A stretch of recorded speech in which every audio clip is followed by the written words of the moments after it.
Hey guys, and welcome back to Firefly Valley Farm. So it's that time of the year again where it seems like everything is starting to ripen and be available all at the same time.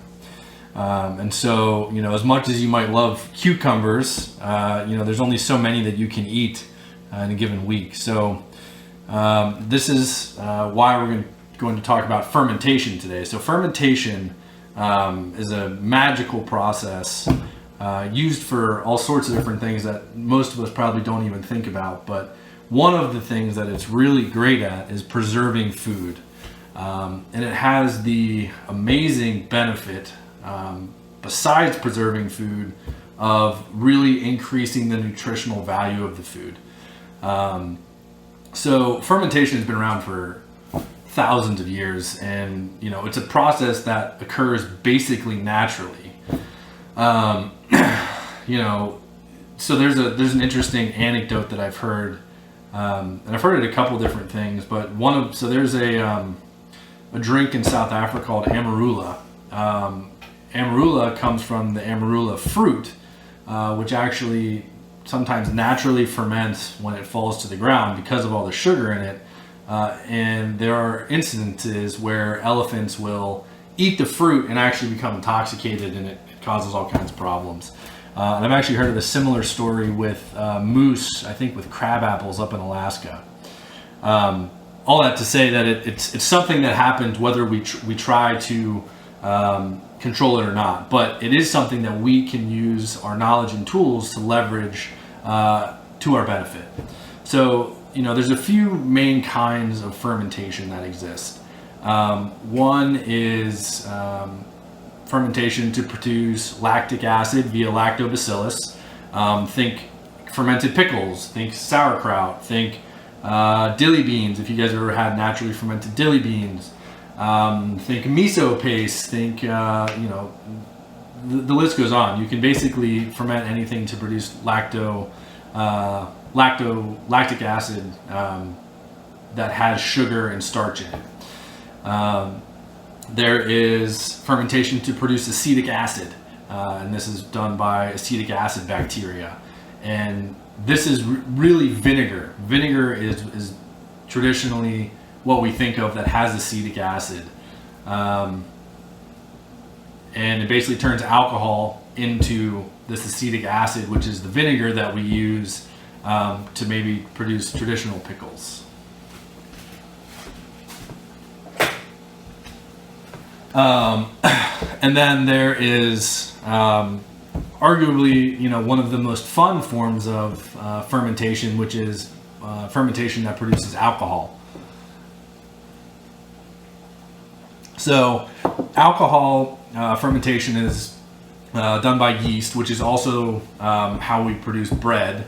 And so these are three key benefits, or three key products of fermentation are these acids and these alcohols. The other key point of what fermentation produces is CO2. So these bacteria are in there eating sugars pretty much and producing these acids, alcohols, and then CO2, which gives a lot of things their traditional bubble. The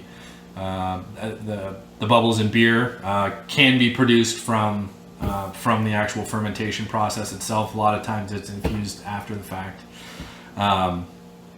So fermentation is an absolutely amazing way to preserve into the winter and beyond the bounty that we're all experiencing now, the middle end of summer. And so what I'm going to talk about specifically today is fermenting cucumbers into pickles. And so fermentation, the way I do it is with a brine solution. Some people will rub salt on the fruit itself and then just put it in water. But I actually like to create the brine solution. And so most vegetables can be fermented at a 2% salinity brine solution. I have a chart here that I will either attach in the description or maybe I'll put it on the screen. I don't know. That will tell us, based on the volume of water, how many grams of salt we need to add to get to the proper salinity. So 2% will pretty much do anything. I like to use a 3.5% brine solution for my pickles. The other key things that you're going to need for pickles, so we have salt. In my opinion, you have to have some dill seeds, or even better, if you have fresh dill from the garden.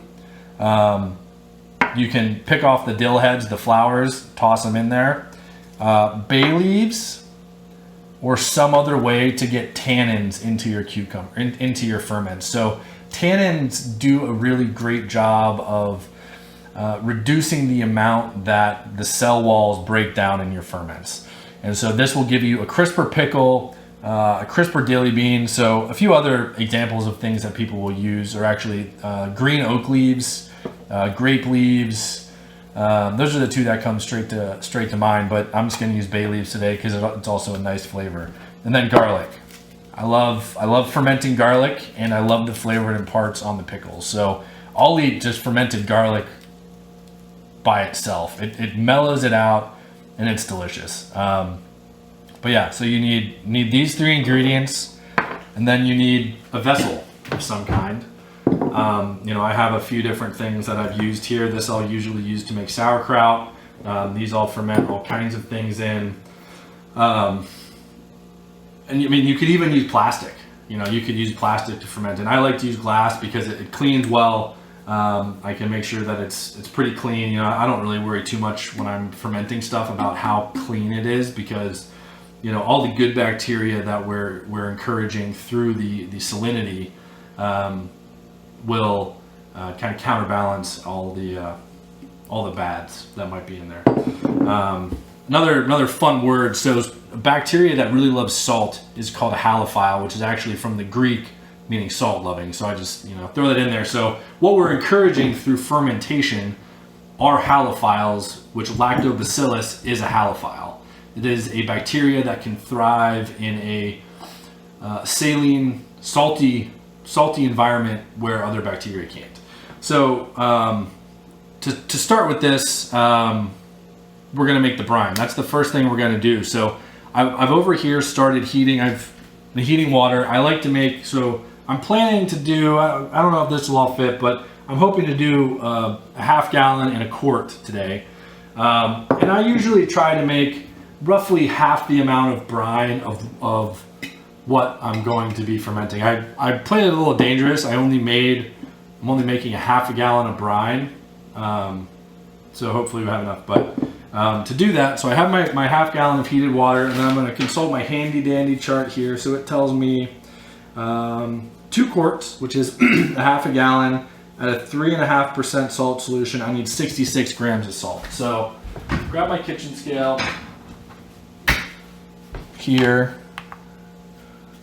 and then we'll get another little bowl here. All right, we'll go ahead and tear that out, and then we need 66 grams. So we see this is already in grams. And by the way, so the salt that you use is important. So this is pink Himalayan sea salt. I like using pink Himalayan sea salt. It has a lot of other minerals in it.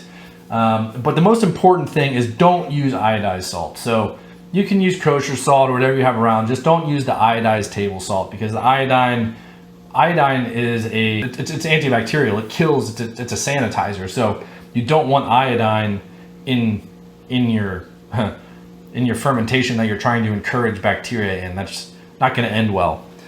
All right, so 51 grams, 69. That should be fine.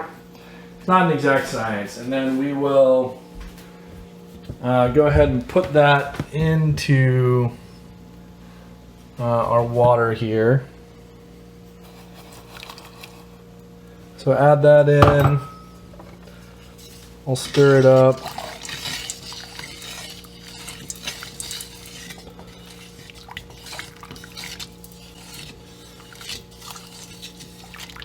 Just get that all to dissolve.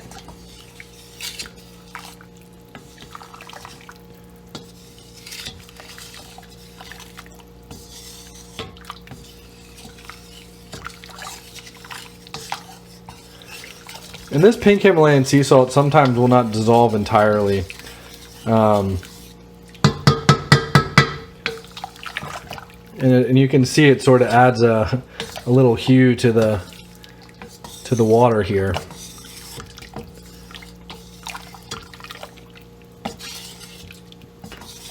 And just so as I mentioned, this is the 3.5% salinity. You could use 2%, and it's totally safe. You're not going to get bacterial growth in anything that's 2% or above. It's not going to happen. As long as you have everything below the water. So we'll talk about that later. But 3.5% just gives me a nice, I like the result. It's nice and tangy. And I think it does well. So now we are going to take our half-gallon jar. This is just a little funnel that I use when pouring into jars for safety's sake. I normally would do this over the sink, but I'm going to live dangerously for you guys.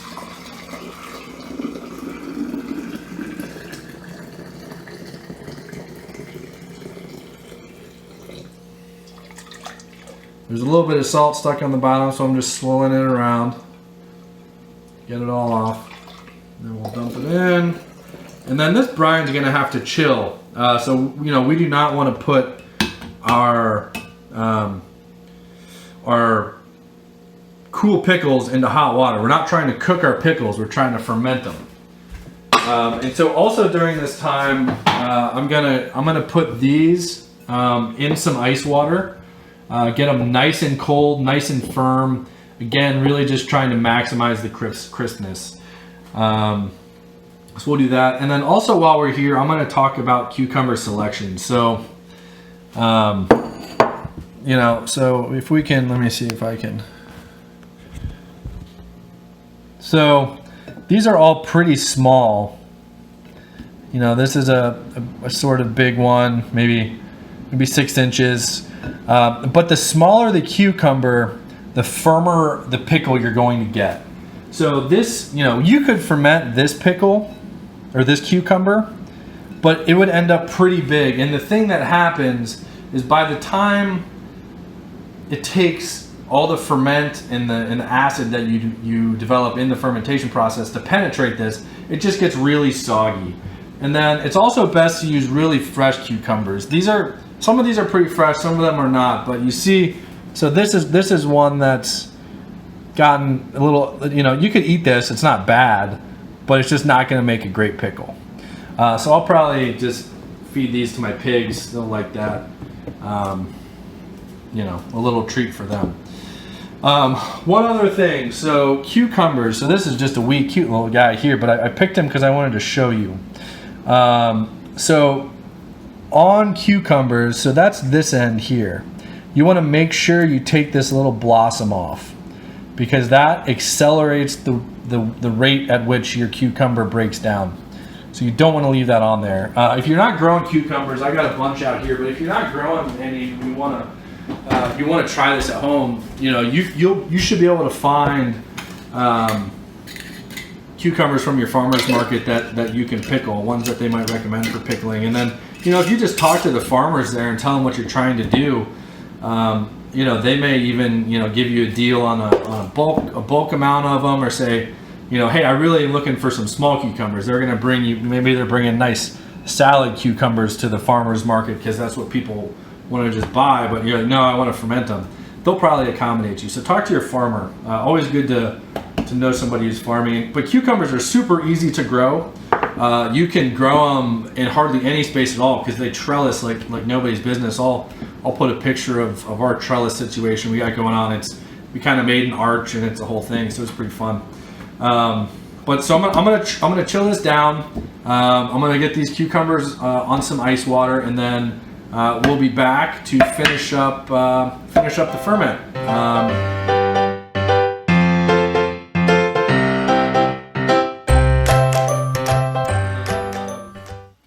My cucumbers are chilled. I poured the water off. My brine is cooled down. And so now this part is really Just so simple. So we have our brine here, which is salt and water at 3.5% per my chart.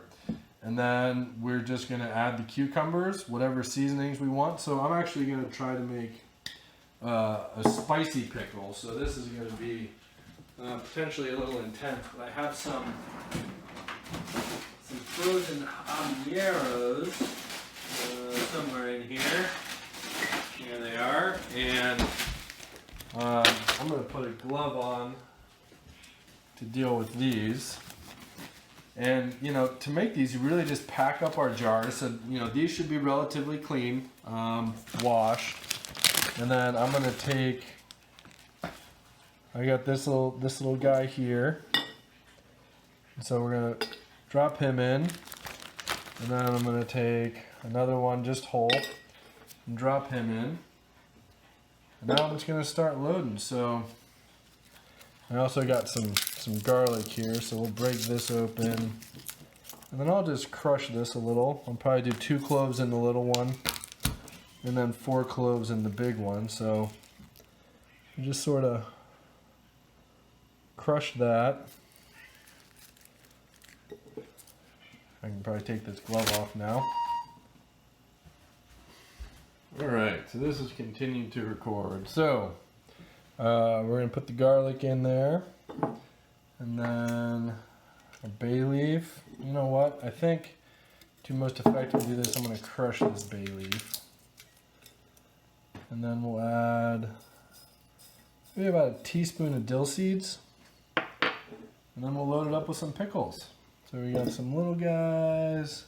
A little bigger guy. A little bigger guy. That's too big. He won't fit all the way underneath the water. A little bigger guy. Some little guys. Just kind of, you know, get as much in there as you can. So put him in there, and then we're just gonna fill it up with brine here.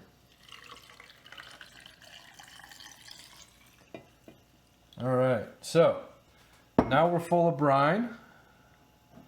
And then the other critical thing here is we got to be able to keep everything below the water, right? Because all of the good bacteria is anaerobic bacteria, which means it doesn't have any, it doesn't go with any oxygen. The aerobic bacteria is the stuff that can start to be problems. So one way that you can do that is just with the plastic bag. You just fill it with water. So we'll just kind of like that. That might be too much. We'll see. Get the air out. All right, we got all the air out. And then we'll just kind of set him there on the top. That's still kind of too much. I'd like to be able to put the lid on. And on the topic of lids, so you can get fancy airlocks to do your fermentation. And that really just makes sure there's not going to be any issues. But I'm going to show you on this one really how you can basically just do this method with the plastic bag and then just use the regular mason jar lid. So we see here, this is just right in there. It's holding everything underneath the water. We'll just put the mason jar lid on. So one thing to keep in mind when you use a regular mason jar lid is you're going to have to burp it, because as the fermentation happens, CO2 is produced, and so this can get a little bit over full, but we can just leave it just like that. And so I'm going to put this in a cool, dark place, and then we will check out it in a few days. Oh, I meant to put another clove of garlic in there, but I forgot, so we'll just go ahead and put it in the other one here. So I'm going to load up my other jar. So put some garlic. Alright, so my other camera broke, so you guys are just going to get to watch like this, and just get the up close and personal. This is how we're getting loaded up.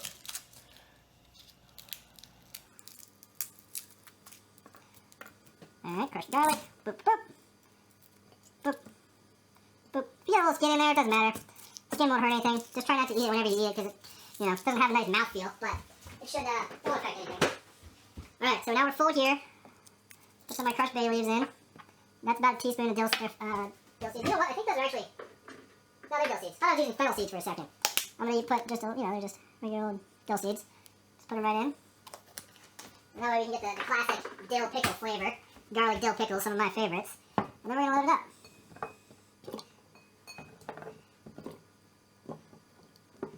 And so what's going to happen here is these pickles, these cucumbers are going to start fermenting, right? And the starch is going to get broken down and it's going to start creating lactic acid. And then I usually like it about a week. You know, what I'll do, I'll let these ferment for about 7 days. It depends on the temperature, so if it's warmer, it's going to be less. If it's colder, it's going to be more. You know, check on them. We'll check on them in a couple days. And once they start to ferment and enough lactic acid is created, you can put them in the fridge. And at that point, there's enough acid in there. You don't really need to create more. You just want the lactic acid to start to penetrate into the cucumbers and to really turn them into pickles.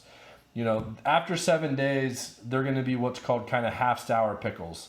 They're going to be mostly kind of penetrated by this acid, but not all the way. So, and so that's how it's going to go. And so ideally 5 to 7 days, we'll check on them every couple days in a cool, dark place. And then once they sort of get the tang that you're after, pop them in the fridge, and then you can eat them straight then. And then kind of the longer you wait, the more tangy, maybe traditionally pickly tasting they're going to get. So that's how you get started with the pickles. I'm going to put them in a cool, dark place. You want to keep them away from sunlight. And then I'll show you guys in a couple days what they look like. All right? See you soon.